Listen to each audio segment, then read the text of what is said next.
বাতিল নিবিড় জন্য নিতেছে না কলকাতার। দুদিন আগে রাজস্থানকে 1 রানে যে হারাইছে, আর কিছুদিন আগে পাঞ্জাবের সাথে বৃষ্টির বিঘ্নিত ম্যাচে 1 পয়েন্ট ভাগাভাগি করে যে পাইছে, এই দুইটা ম্যাচের বদৌলতে কিন্তু কলকাতা এখনো জীবিত রয়েছে প্লে-অফসের জার্নিতে। আর যদি গতকালের ম্যাচটি খেয়াল করে থাকেন, দিল্লি কিন্তু একদম আশাই ছেড়ে দিয়েছিল, কিন্তু উপরওয়ালার দান বৃষ্টি কিন্তু তাদেরকে এখনো জীবিত রেখেছে। আমি কিভাবে বলতেছি, আপনারা যদি খেয়াল করে থাকেন, 29 রানে তাদের 5 উইকেটে পড়ে যায়, কেউই কিন্তু মাঠে টিকতে পারে নাই। প্যাট কামিন্সের দুর্দান্ত বলিংয়ে কিন্তু ঝড়ের গতিতে কিন্তু তারা মাটিতে মিশে গিয়েছিল। কিন্তু স্টিস্টন স্টাফস আর আশুতোষ শর্মা ইম্প্যাক্ট প্লেয়ার হিসেবে যখন নেমেছিল, তাদের দুর্দান্ত পার্টনারশিপে কিন্তু 133 রানে পৌঁছাইছিল। কিন্তু সেটা কি পর্যাপ্ত ছিল? মোটেও না। কিন্তু বৃষ্টি তাদেরকে বাঁচিয়ে দিয়েছে। অন্যদিকে সানরাইজ হায়দ্রাবাদ কিন্তু এলিমিনেটেড হয়ে গেছে। এখন খারাপ লাগতেছে প্যাট কামিন্সের জন্য, কারণ এই প্লেয়ারটি আপনারা যদি খেয়াল করে থাকেন, অস্ট্রেলিয়া জাতীয় দলের ক্যাপ্টেন্সি পাওয়ার পরে একবার কিন্তু WTC ফাইনালের কাপ জিতাইছে, আরেকবার কোয়ালিফাইড হয়েছে। 2023 সালে বিশ্বকাপ জিতাইলো। 2024 সালে সম্ভবত টি-20 দলে ছিলেন, ক্যাপ্টেন্সি ছিলেন না, কিন্তু কাপ জিতছে সম্ভবত। লাস্ট ইয়ার দেখেন ভালো খেলছে, IPL এর হয়ে তারা সেমিফাইনাল মানে রানার্স আপ ছিল। এই বছর দেখেন শুধুমাত্র 2025 সালে এসে তারা কিছুই করতে পারলো না, মানে প্যাট কামিন্স কিছুই করতে পারলেন না। বিগত বছরগুলোতে কিন্তু তিনি কোনো সময় গ্রুপ স্টেজে অস্ট্রেলিয়াকে বলেন বা তার নিজের ফ্র্যাঞ্চাইজিকে বলেন, কোন সময় তিনি আউট হন নাই। সুতরাং বুঝতেই পারতেছেন এই প্লেয়ারটির জন্য আমার খারাপ লাগতেছে।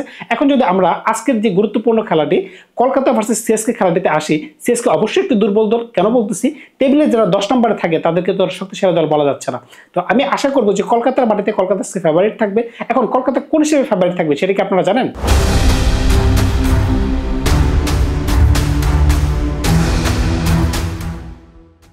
অনেকগুলো দলই কিন্তু ব্যাটিং কলাপস করতেছে। এর মাঝখানে লাক্টাও সুপার জায়ান্টস, সানরাইজ হায়দ্রাবাদ, এমনকি কলকাতার নামও কিন্তু জড়িত।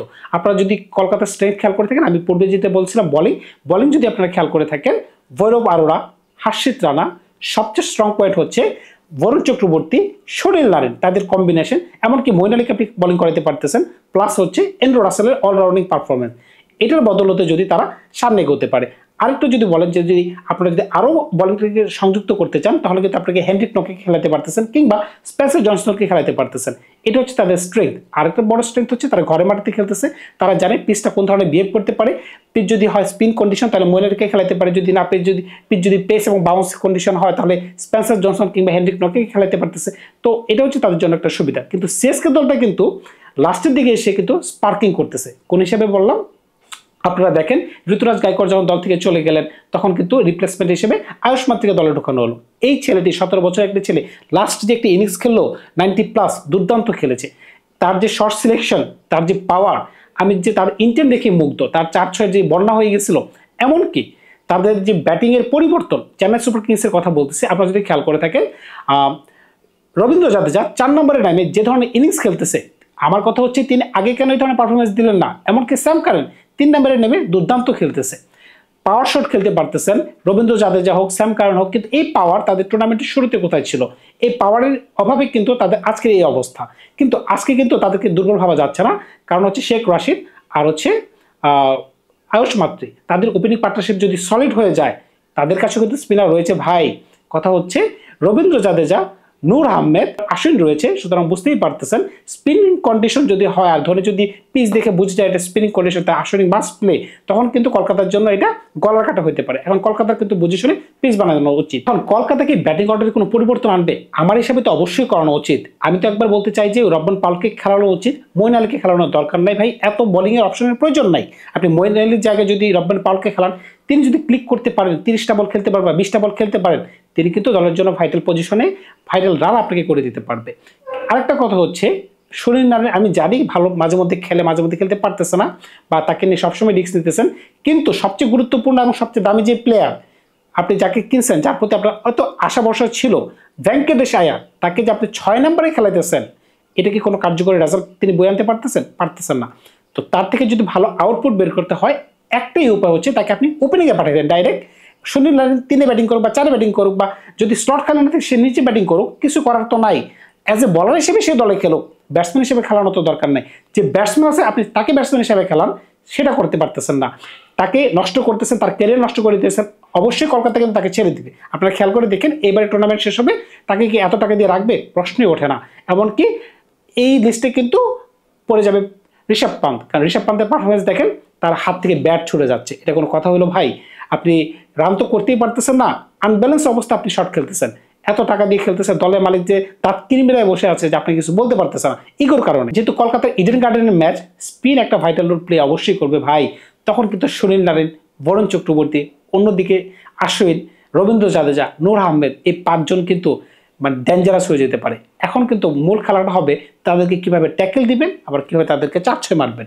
যদি এটা আপনি না করতে পারেন তখন কিন্তু রান স্টেবল হবে না, মানে রানটা বাড়বে না, তখন কিন্তু বিপক্ষ দল কিন্তু চড় হবে। যে দলের বোলিংয়ের বিরুদ্ধে আপনারা অ্যাটাক করতে পারবেন না তারাই কিন্তু সাকসেস হয়ে যাবে। আজকে কিন্তু কলকাতার জন্য ডু অর ডাই ম্যাচ।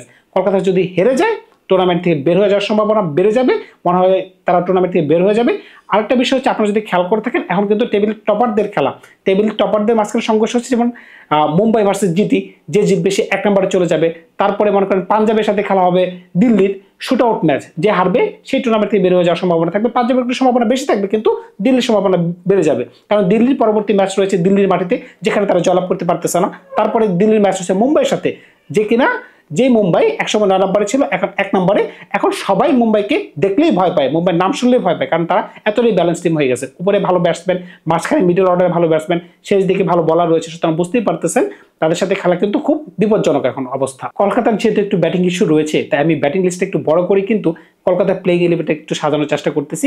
আপনারা আপনাদেরটা সাজান একটু অবশ্যই কিন্তু আপনারা কমেন্টস করে জানাবেন, আমি ডিসপ্লেতে দেখিয়ে দিচ্ছি। 1 নম্বর ভেঙ্কটেশ আয়ার, 2 নম্বর গুরবাজ, 3 নম্বর রাহানে, 4 নম্বর রঘুবংশী, 5 নম্বর রিঙ্কু সিং, 6 নম্বর এন্ড্রু রাসেল, 7 নম্বর রবমান পাওয়েল, 8 নম্বর সুনীল নারায়ণ, 9 নম্বর হার্ষিত রানা, 10 নম্বর ভৈরব আরোরা, 11 নম্বর বরুণ চক্রবর্তী। আমি কিন্তু সুনীল নারায়ণকে 8 নম্বরে নিয়ে আসছি, মাঝখানে কিন্তু জায়গায় রাখি নাই। রবমান পাওয়েলকে দলে ঢুকাইছি, ব্যাটসম্যান প্রয়োজন, মঈন আলীকে দল থেকে বের করে দিচ্ছি, কারণ এত স্পিনারের প্রয়োজন নাই, হজবরলা লাগানোর কোনো প্রয়োজন নাই। সলিড প্লেয়ার দিয়ে খেলান, দরকার হলে ইম্প্যাক্ট প্লেয়ার হিসেবে জেনুইন একজন বলার খেলান। সুতরাং বুঝতেই পারতেছেন আমার দল কিন্তু ব্যাটসম্যান প্রচুর রয়েছে। ব্যাটিং যদি তারা ঠিকঠাক করতে পারে, চেন্নাই কিন্তু বোলিংয়ে ভালো ভাই, যত কথাই বলেন বোলিং কিন্তু চেন্নাই সবসময় ভালো। আপনি যদি দেখেন পাতিরানা ভালো বোলিং করছে, আগের ম্যাচেও যদি আপনি খেয়াল করে থাকেন 3 ওভারে 15টা রান দিয়ে 3 উইকেট নিয়েছিল, লাস্ট ওভারে একটু রান টান খেয়েছে। এছাড়া যদি দেখেন খলিল আহমেদ দুর্দান্ত বোলিং করতেছে, সে পাওয়ার প্লেতেই উইকেট ফেলে দিয়ে থাকে। সুতরাং বুঝতেই পারতেছে তাদের বিপক্ষে যদি আপনার ব্যাটিং অর্ডার একটু বড় না হয় তখন কিন্তু আপনারা ঝামেলায় পড়ে যাবেন। এছাড়া তো রয়েছে নূর আহমেদ, আশ্বিন, রবীন্দ্র জাদেজা, বুঝতেই পারতেছেন তখন কিন্তু ঝামেলার কিন্তু শেষ নেই। তাই ব্যাটিং যত আপনি সলিড থাকবে কলকাতা জেতার সম্ভাবনাটা তত বেড়ে যাবে। এখন যদি সিএসকে দলটাকে একবার সাজে দেখা যাক কেমন দেখা যাক। 1 number Shaik Rasheed, 2 number Ayush Mhatre, 3 number Sam Curran, 4 number Ravindra Jadeja, 5 number David Brevis, 6 number Deepak Hooda, 7 number MS Dhoni, 8 number Noor Ahmad, 9 number Khaleel Ahmed, 10 number Ayush Kamboj, 11 number Pathirana. কিন্তু এই জায়গায় শিবম দুবেকে অ্যাজ এ ইম্প্যাক্ট প্লেয়ার হিসেবে খেলাতে পারে। সুতরাং বুঝতেই পারছেন দলটি কিন্তু মোটামুটি সলিড রয়েছে। যদি আজকে চেন্নাই কোনো কারণে কলকাতাকে হারিয়ে দেয়, কলকাতাবাসী কিন্তু মন ভেঙে যাবে। সুতরাং বুঝতেই পারতেছেন কলকাতা কিন্তু জামপ্রান দিয়ে লড়াই করার চেষ্টা করবে, কিন্তু লড়াই করার কি হবে যদি তারা ম্যাচ জিততে না পারে।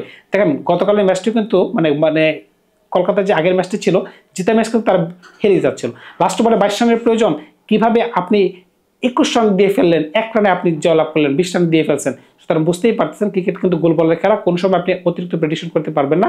চেন্নাই যে 10 নম্বর টিম তার মানে এই না যে তারা মুম্বাইকে হারাতে পারবে না। সুতরাং বুঝতেই পারতেছেন যদি চেন্নাই 10 নম্বর হয়ে মুম্বাইকে হারাতে পারে তারা কলকাতাকে অবশ্যই হারাতে পারবে। তারপরে আমি আজকের ম্যাচে যেহেতু হোম গ্রাউন্ড অ্যাডভান্টেজ বলে একটা কথা রয়েছে, ঘরের মাটিতে খেলা, নিজের বাড়িতে খেলা, সেই হিসাবে আমি কলকাতাকে এগিয়ে রাখবো। কলকাতা মাঠটাকে ভালো করে বুঝবে, হোম গ্রাউন্ডে যেই দর্শকগুলো থাকবে তারা সবাই চেন্নাইয়ের বিরুদ্ধে যে কথা বলবে, কথা না মানে চিয়ার আপ করবে, কিন্তু MS ধোনি যখন মাঠে নামবে সবাই কিন্তু MS ধোনিকে নিয়ে ভাবা করবে। সুতরাং বুঝতেই পারতেছেন MS ধোনি হচ্ছে ইন্ডিয়ান গ্লোবাল আইকন বা সারা বিশ্বের আইকন। তো আমি আজকে সিএসকের সাথে যাচ্ছি না, আমি আজকে যাচ্ছি কলকাতার সাথে। কলকাতা লড়বো করবো জিতবো রে, সেই স্লোগান নিয়ে যেন সামনে এগিয়ে যেতে পারে সেই প্রত্যাশা নিয়ে আমি আজকে বিদায় নিলাম। ধন্যবাদ সবাইকে, আমি শুভকামনা রাখতেছি কলকাতার জন্য, তারা যেন জয়ী হয়ে সামনে ম্যাচটি খেলতে পারে। ধন্যবাদ সবাইকে, ভালো থাকবেন আপনারা।